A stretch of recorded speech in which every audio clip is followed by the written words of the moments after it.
हिंदू वर्षातील पहिला सण अर्थातच गुढीपाडवा. हिंदू वर्षारंभाचा प्रारंभ दिवस म्हणजे चैत्र शुद्ध प्रतिपदा हा आहे. चैत्र शुद्ध प्रतिपदेस वर्षारंभ करण्यास अर्थात गुढीपाडवा साजरा करण्यास नैसर्गिक, ऐतिहासिक आणि आध्यात्मिक अशी सर्व काही प्रकारची कारणे आहेत. गुढीपाडवा, अक्षय तृतीया आणि दसरा म्हणजेच प्रत्येकी एक आणि कार्तिक शुद्ध प्रतिपदा म्हणजेच अर्धा असे 3.5 मुहूर्त आहेत. गुढीपाडवा हा या 3.5 मुहूर्तांपैकी एक अतिशय विशिष्ट आणि महत्त्वाचा असा मुहूर्त आहे. या 3.5 मुहूर्तांचे वैशिष्ट्य असे की इतर दिवशी कोणत्याही शुभ कार्यासाठी मुहूर्त पाहावा लागतो, परंतु या दिवशी मात्र मुहूर्त पाहावा लागत नाही. हा दिवस, या दिवसातील कोणताही घटिका शुभ अर्थातच शुभ असतो आणि शुभ मुहूर्तच असतो. या कारणाने आपण गुढीपाडवा हा अतिशय शुभ दिवस मानतो. गुढीपाडव्याचे नैसर्गिक महत्त्व. गुढीपाडव्याचे नैसर्गिक महत्त्व म्हणजे वसंत ऋतूचा प्रारंभ दिवस. ज्योतिषशास्त्रानुसार पाडव्याच्या आसपासच सूर्य वसंत संपातावर येतो. संपात बिंदू म्हणजेच क्रांतिवृत्त किंवा विषुववृत्त ही 2 वर्तुळे ज्या बिंदूत परस्परास छेदतात तो बिंदू होय. आणि वसंत ऋतू चालू होतो. सर्व ऋतूत कुसुमाकरी वसंत ऋतू ही माझी विभूती आहे असे भगवंतांनी भगवद्गीतेत म्हटले आहे. यावेळी हवामान समशीतोष्ण आणि उत्साहवर्धक असते. शिरीर ऋतूत झाडांची पाने गळून गेलेली असतात, तर पाडव्याच्या सुमारास झाडांना नवीन पालवी येण्याची सुरुवात होते. झाडे, वृक्षवल्ली पुन्हा एकदा टवटवीत दिसायला लागतात. गुढीपाडवा ऐतिहासिक महत्त्व पाहत असताना गुढीपाडवा म्हणजेच भगवान श्रीरामाने वालीचा वध केला तो हा दिवस. शालिवाहन शक चालू झाल्याचा हा दिवस. तसेच शकांनी हुनांचा पराभव करून विजय मिळवला तोही हाच दिवस अर्थातच गुढीपाडवा. या दिवसापासून शालिवाहन शक सुरू झाले, कारण या दिवशी शालिवाहनाने शत्रूवर विजय मिळवला. हा दिवस गुढीपाडवा म्हणून हा दिवस वर्षारंभ साजरा करण्यामागील हे एक ऐतिहासिक कारण आहे. याशिवाय गुढीपाडव्याचे आध्यात्मिक महत्त्व पाहत असताना आपण पाहू की सृष्टीची निर्मिती म्हणजेच सत्ययुगाचा प्रारंभाचा हा दिवस.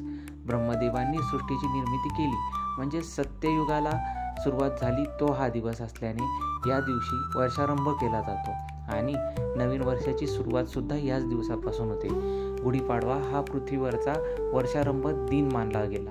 गुढीपाडव्यापासून सुरू होणारे नवीन वर्ष आणि वर्षाचे कालचक्र हे विश्वाच्या उत्पत्ती काळाशी निगडीत असल्या कारणाने सृष्टी नवचेतनेने भारित झालेली असते आणि याच काळात आपल्याला नवीन चेतना निर्माण होणारे वारे वाहू लागतात. प्रजापती संयुक्त लहरी पृथ्वीवर जास्त प्रमाणात येतात.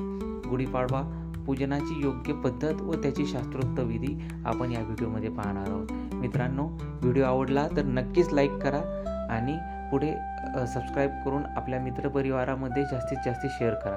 गुढीपाडव्याच्या दिवशी सकाळी लवकर उठून प्रथम अभ्यंग स्नान करावे. अभ्यंग स्नान करताना देशकाल कथन करतात. स्नानानंतर आम्रपाल्लवांची तोरणे सिद्ध करून प्रत्येक दाराशी लावून फुलांसहित बांधावे, कारण लाल रंग शुभदर्शक आहे. प्रथम नित्यकर्म देवपूजा करतात. वर्षप्रतिपदेला महाशांती करायची असते.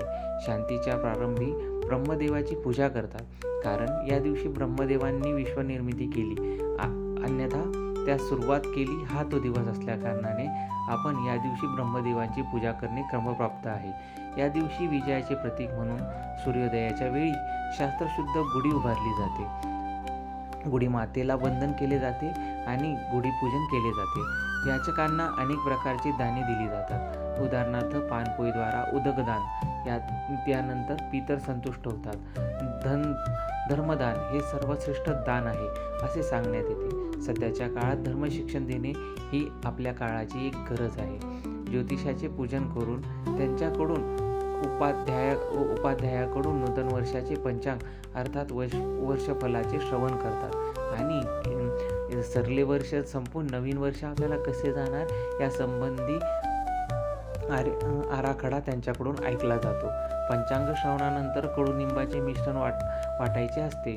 या चूर्णामध्ये कडुनिंबाची पाने, फुले, मिरी, हिंग, मीठ, ओवा, साखर इत्यादी पदार्थ चूर्ण करून ते चिंचेमध्ये कालवून त्याचे भक्षण करावे.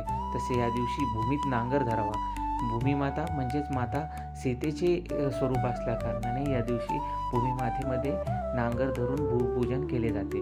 नाना प्रकारची मंगलगीते, वाद्य आणि पुण्यपुरुषांच्या कथा ऐकत हा दिवस आपण आनंदाने